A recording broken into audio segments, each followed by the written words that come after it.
A este punto ya estamos llegando a la recta final de esta serie del árbol evolutivo de Pokémon, así que si no quieren perderse ningún video de lo que queda, compartan este video y suscríbanse ahora mismo. Es completamente gratis y si después se arrepienten pueden simplemente suscribirse. En el video anterior terminamos de hablar sobre la rama de los saurópsidos, que incluía a los dinosaurios aviares, los dinosaurios no aviares, los dragones y los reptiles. Así que ahora volvemos a la separación que ocurre en los amniota justo al lado de los anfibios para empezar a hablar sobre la rama más grande de este árbol, con los sinápsidos. En serio, la rama de los sinápsidos es tan grande que probablemente solo esta rama tomará 3 partes. Para contextualizar, los sinápsidos son la rama de animales que eventualmente evolucionarían para convertirse en los mamíferos. Estos animales, como su nombre indica, se caracterizan por la presencia de glándulas mamarias, es decir, tienen mamas y producen leche. En la vida real, estos animales también son los únicos que evolucionaron pelo, pero como Pokémon es Pokémon,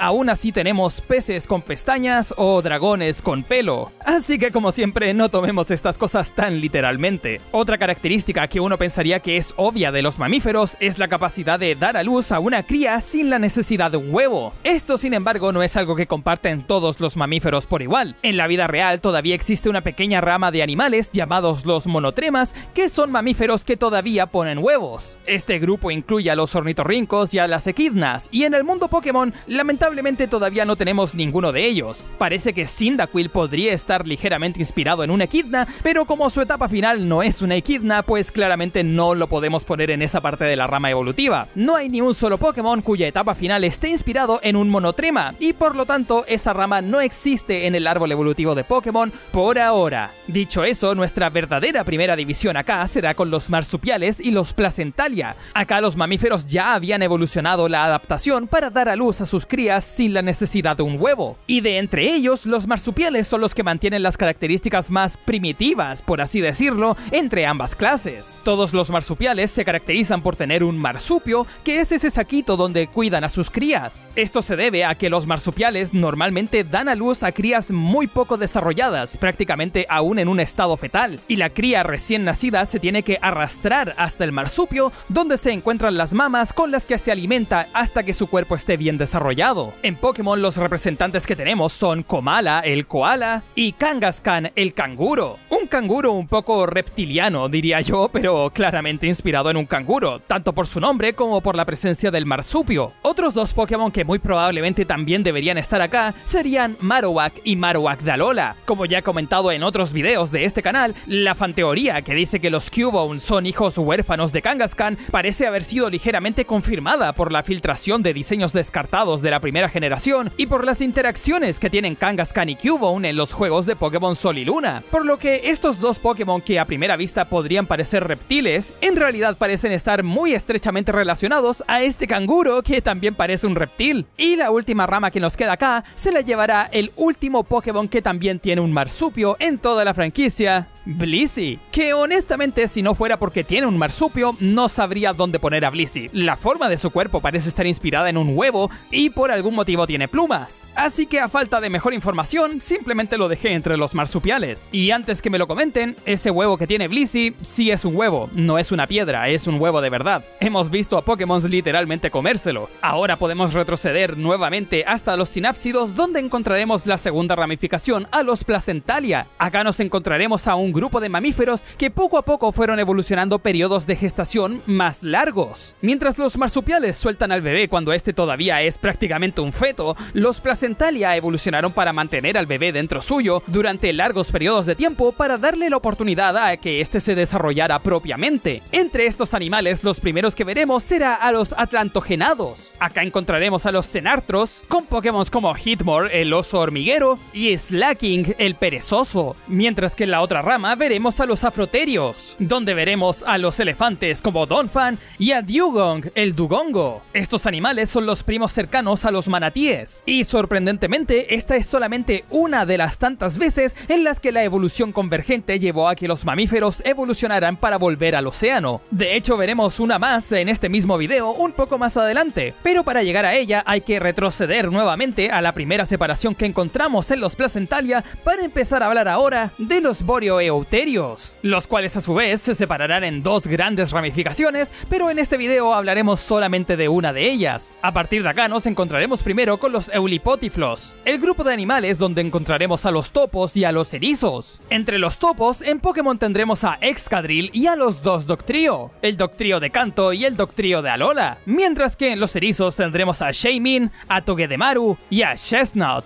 En el caso de este último, es posible que este también esté inspirado en los puercoespines, pero considerando como todo el resto de su línea evolutiva también se inspira principalmente en los erizos, está claro que los erizos son la inspiración principal y no los puercoespines, así que lo dejaremos en esta parte del árbol. Shaymin es realmente el interesante acá. Todos sabemos que tiene una forma cielo en la que su apariencia cambia para parecerse un poco más a un ciervo. Sin embargo, su forma original es aparentemente la forma tierra, pues la forma cielo es solo temporal, necesita de un objeto para conseguirla, y la forma tierra es en la que se encuentra por defecto. Así que Shaymin es un erizo que puede opcionalmente transformarse en un ciervo. En la siguiente ramificación nos encontraremos con los murciélagos, los únicos mamíferos de todo el árbol evolutivo, tanto en Pokémon como en la vida real, que lograron adaptarse para volar, una evolución convergente de alas membranosas que ya hemos visto en otras partes de este mismo árbol, una adaptación que también consiguieron los pterodáctilos e incluso algunos dinosaurios. Nuestros ejemplares en Pokémon serán Zubat,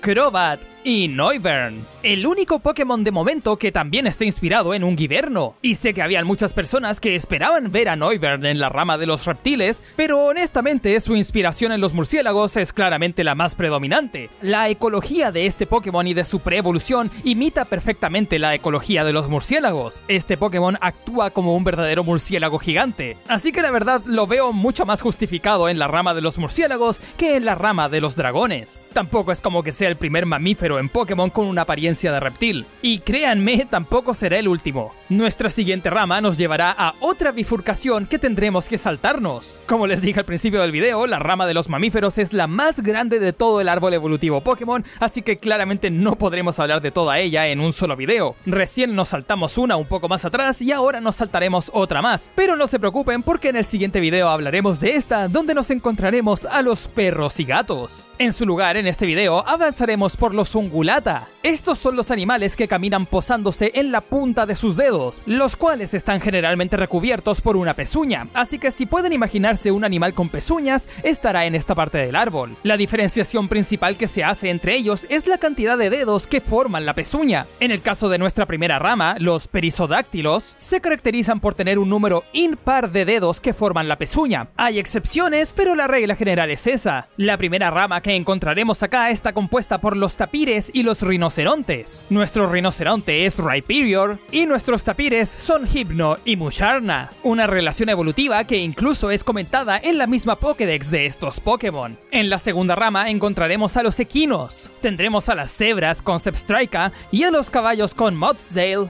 Spectrier y Glastrier. Estos últimos dos no creo que haga falta que explique por qué están más conectados entre ellos que con los otros equinos. Y luego tenemos esta última rama misteriosa en donde meteremos a todos los equinos mitológicos, es decir, a los unicornios. Estos serían los clásicos Rapidash de Kanto y de Galar, pero también tendremos acá a Keldeo, un Pokémon que parece ser una combinación de varios tipos de animales mitológicos, como por ejemplo el unicornio que ya mencioné, el Kelpie escocés, e incluso hay quienes creen que está inspirado en parte en un Kirin. Pero considerando que la Pokédex lo clasifica tanto en inglés como en japonés como el Pokémon Potro, pues claramente lo dejaremos en los equinos. Esto nos lleva ahora a la segunda ramificación de los animales con pezuña. Acabamos de ver a los animales que tenían una cantidad impar de dedos en las pezuñas, y en esta nueva rama veremos a los que tienen un número par de dedos en ellas. Que en realidad esto en Pokémon no se refleja demasiado bien, pero a estas alturas esto ya no es novedad para ninguno de ustedes. Estos animales son clasificados como artiodáctilos, y los primeros en especializarse en esta rama fueron los camellos, con Camerupt siendo el único representante de ellos en Pokémon, mientras que todos los demás se encuentran dentro de la clase Artiofábula. Acá podemos encontrarnos primero con los cerdos y los jabalíes. Con los cerdos tendremos a Oinkoloin, Grumpig,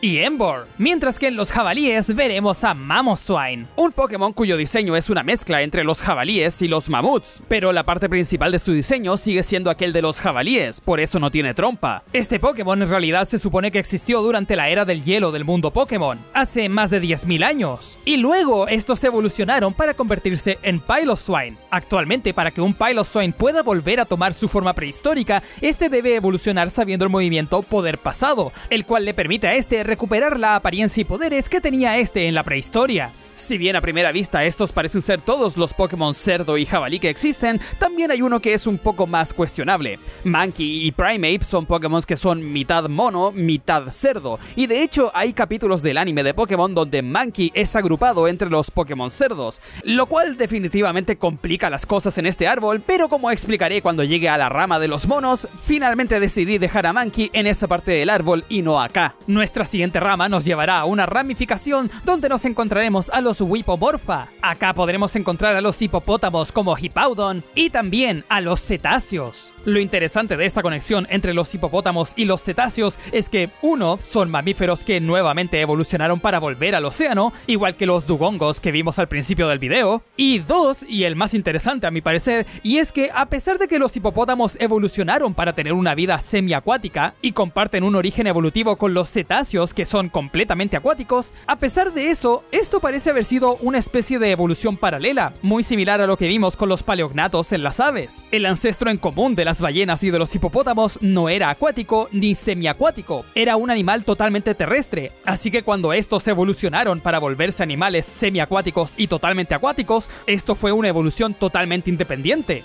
y por lo tanto esto podría decirnos de que esto se trata de una evolución paralela y que el ancestro en común de estos animales tenía algún tipo de predisposición para evolucionar en un ambiente acuático. En Pokémon, nuestros ejemplos de cetáceos se dividen en dos ramas. Primero tenemos a las ballenas barbadas, las cuales, como su nombre indica, evolucionaron barbas en el lugar de sus dientes. Acá tendremos a la ballena azul, que fue la inspiración de Wailord, y en la segunda rama tendremos a los cetáceos dentados, que nuevamente, como su nombre indica, son cetáceos que evolucionaron para permanecer con sus dientes. Acá tendremos a los delfines con Palafin y a Cetitan, un Pokémon que, a pesar de no saber qué animal específico fue su inspiración principal, sí sabemos que la inspiración general fue la de las ballenas dentadas. Es por eso que su preevolución tiene un dientecito en la boca. La siguiente rama nos llevará a los rumiantes, también llamados ruminantia porque coloquialmente se le ha llamado rumiantes también a otros animales como los camellos o las llamas, los cuales no clasifican dentro de esta parte del árbol. Entre nuestros primeros rumiantes tendremos a las jirafas con Farigiraf.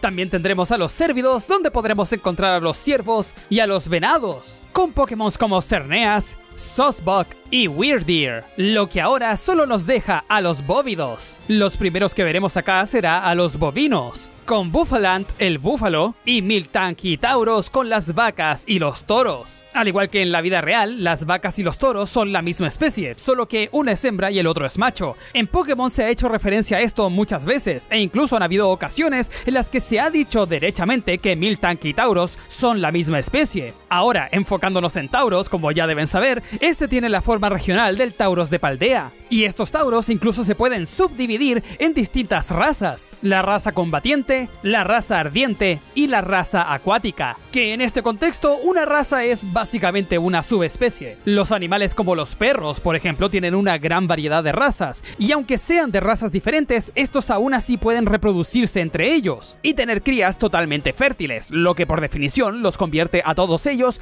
en parte de una misma especie, a pesar de que sean razas diferentes. Y por eso en este caso de Tauros, aunque sean tres razas distintas, cada una de ellas sigue siendo la misma especie del Tauros de Paldea. La siguiente rama que seguiremos nos llevará a los Aegodontia, que es donde encontraríamos a las gacelas, a los antílopes y en este caso a las ovejas y a las cabras. La cabra en este caso sería Gogoat, mientras que las ovejas serían Dubwool, Whimsicott y Ampharos. Sí, Whimsicott y Ampharos son ovejas. Whimsicott, si bien está inspirado en parte en una planta de algodón, su apariencia se nos confirma en una entrevista que está inspirada en la de una oveja. De hecho, aparentemente parte de la inspiración también nació del plato del cordero a la parrilla japonés. Muy turbia la inspiración en realidad, pero eso quiere decir que las cositas verdes que tiene Whimsicott en su cabeza se supone que son sus cuernos. Y ahora nos toca hablar de un caso aún más extraño, que sería Ampharos. Parte de su diseño está inspirado en un Dragon chino. Sin embargo, la temática principal de este Pokémon no debería sorprender a nadie, que sí son las ovejas. Ampharos es una oveja dragón. La gracia de su línea evolutiva es que con cada etapa van perdiendo más lana de su cuerpo, y en el caso de Ampharos, este sería una oveja totalmente esquilada, lo que solo nos deja con estas últimas 4 ramificaciones menores. Y acá básicamente hice lo mismo que he hecho con otros Pokémon como Lugia o Tyranitar, porque estos 4 Pokémon son claramente bóvidos,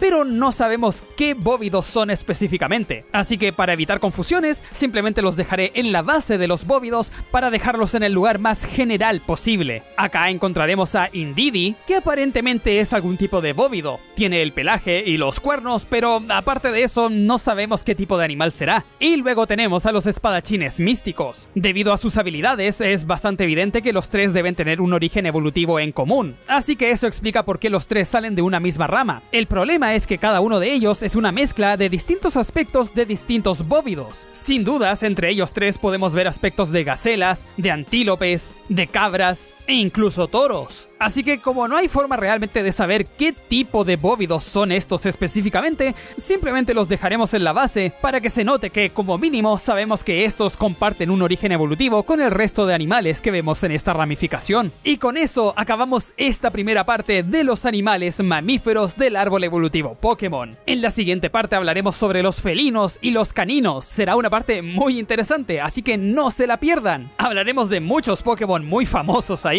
Con eso dicho, gente, espero que hayan disfrutado mucho el video de hoy y nos estaremos viendo la próxima semana. ¡Adiós!